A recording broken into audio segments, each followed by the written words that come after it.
Hello, I'm Tanya Grigg, Lead Aviculturist on the Dartmoor Curlew Recovery project. I'm going to talk you through egg collections, transportation of eggs and basic incubation and hatching. For the Dartmoor Curlew Recovery project and the 2019 Severn and Avon Vale projects, we've collected eggs from RAF bases under licence from Natural England. These eggs would otherwise have to be disposed of due to the risk the birds pose to aircraft at the bases. On other projects where we've sought permissions from landowners to collect eggs on their land, this has usually been straightforward as they're keen to help. I'm now going to give a quick run through of some of the basic incubation equipment we use. There's a large selection of incubators available on the market. Most are very good. Over the years at WWT, working on our projects, we've trialled several of these.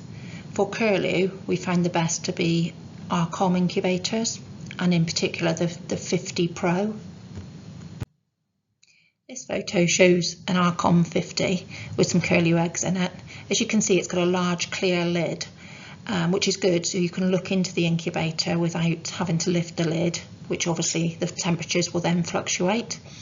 It's also got a really clear screen at the front, which allows you to decrease or increase humidity quickly and temperature quickly, and also the rate at which the eggs are turned. This slide shows some more equipment that could be useful. The top left picture is a box that can be preset to a certain temperature.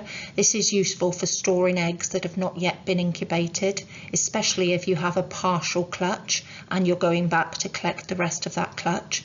You can then put them all in an incubator at the same time so that they hatch together.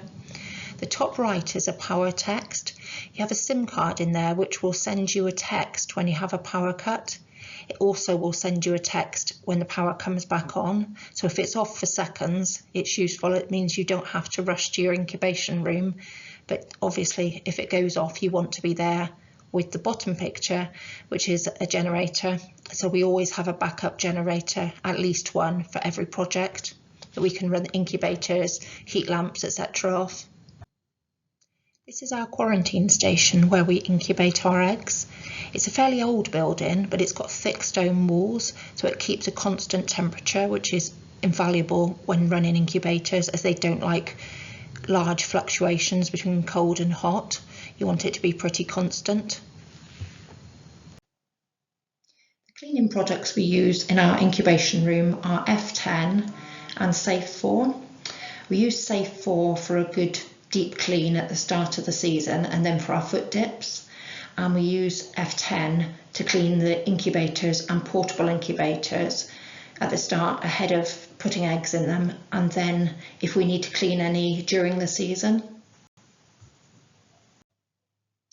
The photo on the left here shows our RCOM incubators. They've all been stripped down and thoroughly cleaned with F10 and then left to air dry. When we put them back together, we add deionized water to create humidity within the incubator. We use deionized water as it tends not to fur up the humidistats within the incubators, whereas sterilised water is more likely to do that. Once everything has been cleaned, we treat the area as biosecure. So when we enter the building, we change our shoes and we use foot dips. We wash hands and we wear gloves when touching any equipment or eggs. We'll then start the incubators running 2 to 3 weeks ahead of receiving any potential eggs. This will allow us to calibrate thermometers and check that all the incubators are working correctly.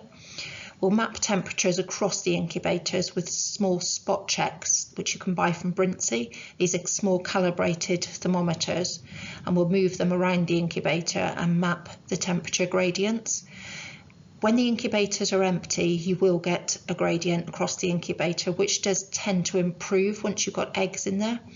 You can always try putting some wooden dummy eggs or rubber eggs to see if that helps, but you will get to know each individual incubator and where it's best to place your eggs within that incubator. I'm now going to talk through the basics of egg collections and transportation of eggs. With our project, we're incredibly lucky to have a fantastic team based at the RAF sites. They have amazing fieldwork skills and can find nests in large areas. When they find the nests, they'll mark the area, usually with a red flag, and take a what 3 words location. They'll then give us a call and tell us when's best to go and collect the eggs, which usually is straight away. On the Dartmoor Curlew Recovery project, we collect our eggs from RAF bases, as I previously stated, so we don't really get a say in when we collect them. We get called and asked to go and collect them, especially if the nest is close to a runway. They need the nest destroyed as quickly as possible. But if you have a nest that's relatively safe, ideally you would leave the birds to naturally incubate as long as possible. Bearing in mind that if they go on to almost complete incubation, they're far less likely to relay. So it's weighing up the pros and cons as to when you collect eggs. It can take us up to 4.5 hours to get to an RAF base, so we like to leave as early in the morning as possible. We travel the eggs in portable incubators, so when we're about an hour away from the base, we'll turn the incubators on to ensure that they're up to temperature for egg collections. When we arrive at the base, we're met by staff who will take us to the nests. We mark each egg with a clutch number and an egg number, and then it's put straight into the incubator. This is just a quick slide to show you how close to the runways the birds will actually nest, and I guess it shows the reason that sadly the eggs need to be taken. This slide shows you a little bit more detail of the portable incubators. So you can see in the picture on the left, it's basically a box with trays that sit into it, which have sponge cups which the eggs sit inside. It's run at 36 degrees off a 12-volt leisure battery. And the other picture shows how we sit it into the back of the car. So it's on a thick layer of sponge at the bottom and the back to try and reduce any shock. We try and avoid potholes, but invariably the roads are bad and cambers, etc. So you go as slowly and as carefully as you can, but this is to help on top of that. They are then put in place with bungee cords and seat belts, and they're pretty safe in there. When we arrive back at Slimbridge, we'll weigh and candle all the eggs. We candle them to check for any small cracks or any damage, to see roughly how far into incubation they are, but also to check for any dead adult eggs or infertile eggs. If it's late and it's been a long journey, we'll then put all the eggs into incubators, and then the next day we will measure all the eggs. Obviously weights change, but the measurement of the egg won't change, so it's okay to leave it until the next day. After we've candled the eggs, if there are any that we're a little bit worried about, so they've had a small crack that we've repaired, or the airspace looks a little bit different shape, or there's something not quite right, we'll put these into a separate incubator that are kept away from the other eggs. We're very careful with biosecurity within the incubation room. We use fresh gloves for every clutch, and we wash our hands between every incubator before putting on new gloves. So the incubators are set at 37.5 degrees centigrade whilst we're incubating eggs, and we start all the eggs off at 50% relative humidity. You can see there are some little orange spot checks in there as well, so we're still mapping temperature across the incubator. It's silly things like having a door open and a draft coming in can affect the incubator, so you've got to be careful where you put your incubators within a room.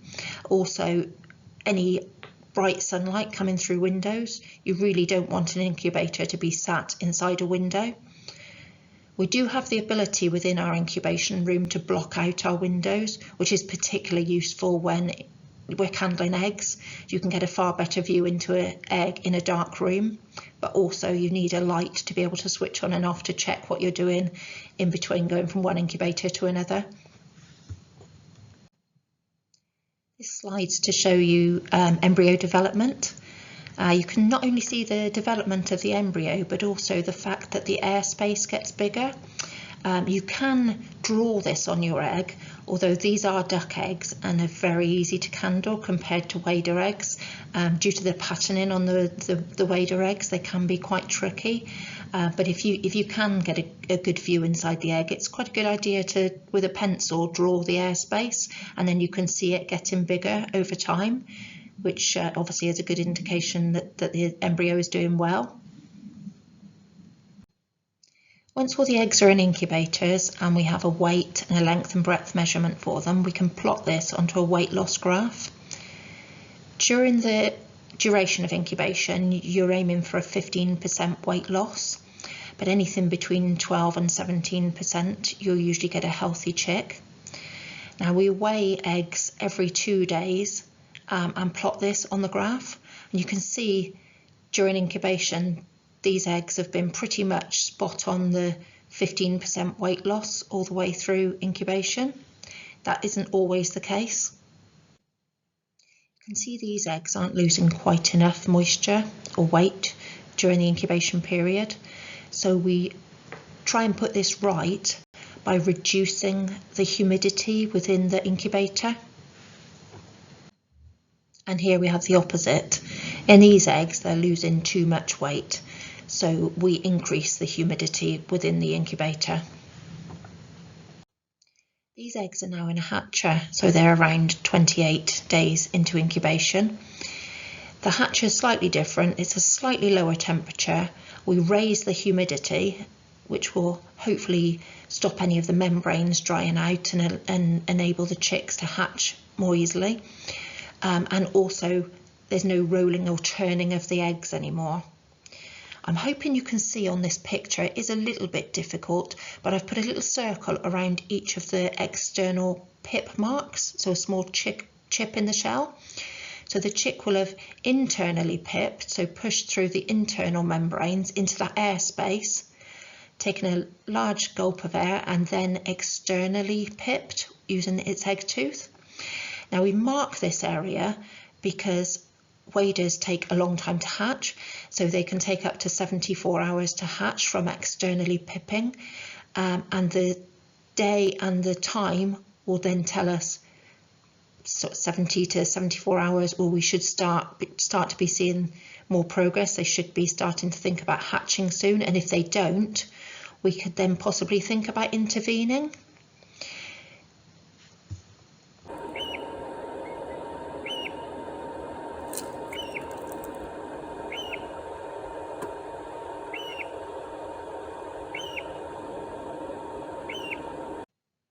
The picture on the left shows a newly hatched chick. It's a little bit damp and exhausted. So we'll put all the chicks together in a brooder, usually in groups of 3 or 4, either clutch mates or chicks of similar age, and let them stay in there for around 12 hours until they've fluffed up and they're up on their feet. The eggshells are then weighed, individually bagged and sent off to Sheffield University for analysis. This picture shows the chicks at around 12 hours old. They will have been given a drink and now they're ready to move to an indoor coop where they'll have a heat lamp, a UV lamp and food and water. This slide is just to chat through a few of the problems that you might encounter on egg collections and during incubation. So you may get to a nest and find an egg that's cracked.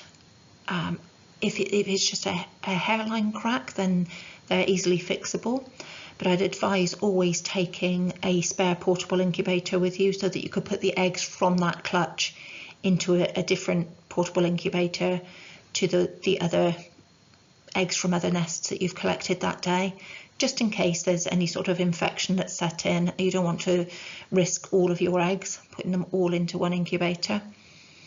You may come to a nest that has an addled egg or dead egg. You'll usually be able to tell that they feel slightly different, but also they will have a smell to them. So it's quite good practice to smell the eggs as you're handling them to mark them. And all the eggs from that clutch must go into a spare portable incubator. and then you can assess those back at your incubation facility. You may, during incubation, realise that you have thin-shelled eggs, so when you're candling, you might easily be able to see inside the egg, which would suggest it's probably thin-shelled. So during incubation, you may find that they're losing weight too quickly. You can, sometimes you can help this by ramping up the humidity within the incubator, and they may go on to hatch perfectly normally. And then the thick-shelled eggs, you'll probably struggle to candle, but also you might struggle to get them to lose enough weight during incubation. Unfortunately, sometimes chicks look like they're growing well, the embryo looks good all the way through incubation, and they just don't internally pip or break through the membranes and go into the airspace. I think it's worth remembering that when you're, not all eggs hatch, so in a nest, not all eggs will hatch. We try our best, but you won't get every egg that you collect to hatch. So that there's probably an issue either before you've collected that egg, or during your incubation, or just a problem with the embryo.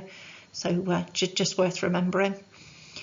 And then you do get some chicks that will hatch. Usually when they hatch, their toes are quite bendy anyway, but within sort of 12 hours when they're up on their feet, if they've got slightly bent toes, keep an eye on them for 24 hours or so. Most of them come straight by themselves, but occasionally you may have to splint some of the toes. And we've had several over the years, and we've always managed to get them right by just putting small splints on them. And then you do occasionally get chicks that hatch quickly and they've still got some external yolk sac there, which occasionally can be pushed back in, or it will absorb sometimes. But if it's bad, I'm about to show you a slide that if you're a bit squeamish, don't look. You have to intervene a little bit. So these are the two issues that we've just spoken about. The chick on the left hatched very quickly actually, but when he hatched, he had bent toes. After about 15 to 20 hours, his toes were still bent, so we decided to splint them. Now we've used the plastic bit from the middle of an earbud, cut it down, and then used some micropore tape. These stayed on for about 12 hours, and we took them off, and his toes were fine. And we've done that with a few chicks over the years and had good results. Now the picture on the right, that chick hatched with a large amount of yolk sac still externally there. So we took some suture and tied it off behind the yolk sac.